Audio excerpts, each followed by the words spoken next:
से आपको रूबरू करा रहे हैं, जो कि कल सुबह 7 बजे से ये मतदान शुरू होगा। प्रदेश की 100 तो इस तरह से मॉक पोल की प्रक्रिया बहुत इम्पॉर्टेंट प्रक्रिया है। इस पूरे चुनाव की प्रक्रिया में ईवीएम द्वारा जो चुनाव होता है, और वो सुबह 1.5 घंटे 7 बजे तक ये प्रक्रिया होगी। सेक्टर ऑफिसर्स जो साथ में उनके अधिकारी हैं, वो साथ में सभी सेक्टर ऑफिसर्स गए हैं। एक एरिया में सेक्टर ऑफिसर के पास 10 से 12 पोलिंग स्टेशंस हैं। उनके पास रिजर्व ईवीएम होती हैं। अगर ईवीएम किसी कारणवश खराब होती है, ईवीएम या तो कंट्रोल यूनिट, बैलेट यूनिट और वीवीपैट, तो वो उसको रिजर्व में से देते हैं, चाहे मॉक पोल के दौरान हो, चाहे पोल के दौरान खराब होती है किन्हीं कारणों से, तो वो सेक्टर ऑफिसर उनके साथ साथ काम करेंगे। तो इस तरह से कल जो मतदान है वो 7 बजे प्रातः शुरू होगा और शाम को 6 बजे तक चलेगा।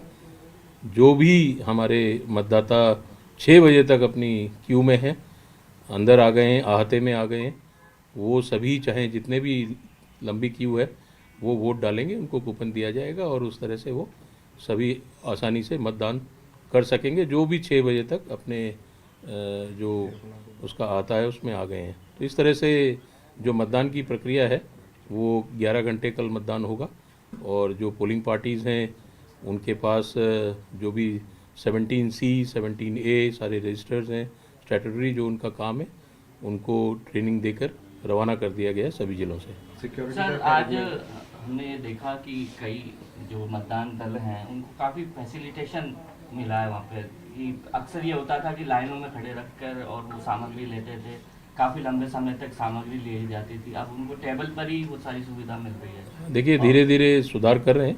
पोलिंग पार्टी का एक पहला सुधार ये हुआ है कि जो दूर दराज के ज़िले थे उनको अब जैसे उदाहरण के तौर पर नागौर है, बहुत बड़ा ज़िला है, या बीकानेर है, या चूरू हैं, बड़े बड़े जहाँ दूरी से लोग आते हैं, कुछ लोगों ने, हम लोगों ने डिसेंट्रलाइज उनको वहीं से आरओ लेवल से रवाना किया और वो अपना कलेक्शन सेंटर भी वहीं है। तो उनके लिए जो दूरी है ईवीएम को लेके चलने की, वो काफ़ी कम कर दी है।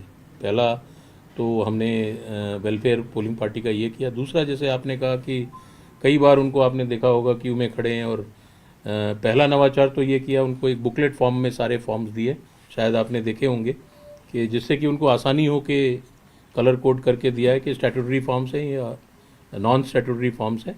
दूसरा, उनको जहाँ बैठे हैं, आपने देखा होगा कई जगह जिलों में फ़ोटो भी भेजी थी, भीलवाड़ा की, जयपुर में देखा होगा, तो उनको वहाँ जहाँ बैठे हैं वहीं पर ईवीएम वगैरह सब दी जा रही है। अन्यथा वो अलग अलग काउंटर्स पे जाकर अलग अलग सामान दिया जाता था। तो ये तीसरा, उनको जो उनका जो पेमेंट्स है वो सब ऑनलाइन कर दिया गया है, बैंक से जोड़ा गया है।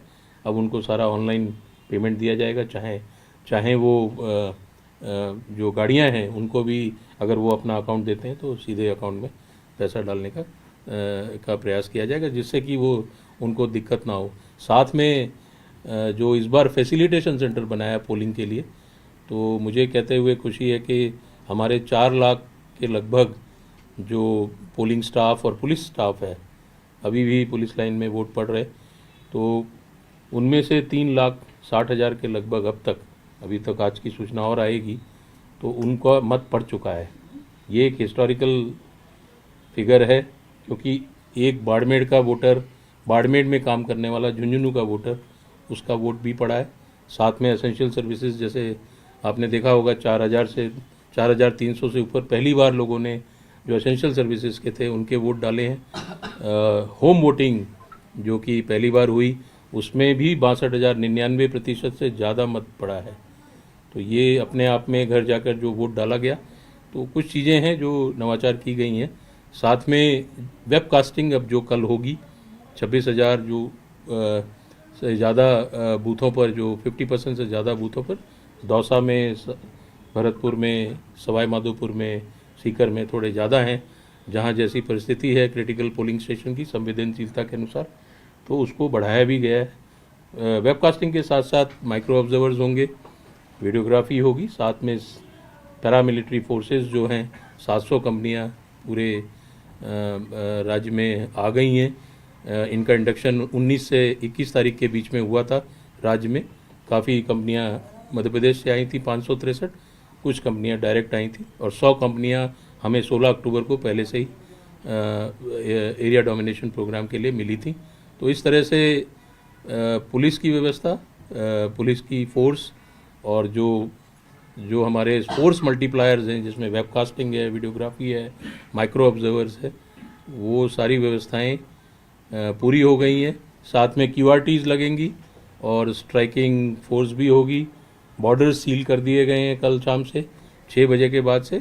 तो जो वोटर है उसके अलावा बाहर के लोगों को रहना मना है। साथ में जो आचार संहिता है, अब डोर टू डोर ही प्रचार हो सकता है, अब उस तरह का जो सभा करने का कोई वो नहीं है। तो इस तरह से सारा हमारा कंट्रोल है। और कल के लिए जो कैंडिडेट को अलाउ होता है, कैंडिडेट को 3 वाहन अलाउ होते हैं, एक कैंडिडेट के लिए, एक एजेंट के लिए, एक उनके सहयोग के लिए एक वाहन और है। तो 3 वाहन अनुमत है उनको अपना पूरा प्रचार देखने के लिए या अपने क्षेत्र में देखने के लिए कि कहाँ किस तरह की कोई गड़बड़ तो नहीं हो रही है, सभी बूथ पे पहुंचने के लिए। सर, पिछली बार मतदान प्रतिशत कितना था, इस बार कितना आप लक्ष्य मान करके चल रहे हैं? वैसे तो 100% की बात हो रही है, बट कितना बढ़ सकता है नंबर? देखिए, पिछली बार शायद 74.7 था लगभग वोटिंग हुई थी और प्रयास यही है कि ज़्यादा से ज़्यादा लोग आएँ। और हमने अपनी वोटर पर्ची, आपने देखा होगा, वोटर गाइड और वोटर पर्ची लगभग 99% बाटी है। 99 इसलिए कह रहा हूँ, 100 इसलिए नहीं हो सकती, कुछ एब्सेंटिज्म होती है जो बाहर रहते हैं लोग। तो हम पूरा काउंट कर रहे हैं कि कौन कौन बाहर है और वो लिस्ट हमने अपने पोलिंग स्टेशन पे पोलिंग पार्टी को भी दी है जो एब्सेंटिज्म कहलाती है। तो इस तरह से वोटर पर्ची हमने बांटी है, घर घर तक गए हैं और लोगों में उत्साह देखा गया वोटर पर्ची को लेकर। जिनको नहीं मिली थी उन्होंने काफ़ी जागरूकता बढ़ी है आप लोगों के सहयोग से और लोगों ने अपनी डिमांड भी की कि हमारे यहाँ BLO ने नहीं दी।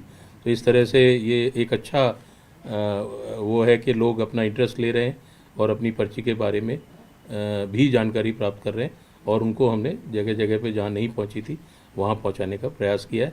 साथ में जो वोटर असिस्टेंस बूथ है हमारा, बूथ के बाहर ही हमारा BLO बैठेगा, BLO बूथ लेवल ऑफिसर बैठेंगे जो कि हर बूथ पे एक है और वो अपना वोटर असिस्टेंस बूथ होगा जिसमें अल्फ़ाबेटिकल वोटर लिस्ट होगी।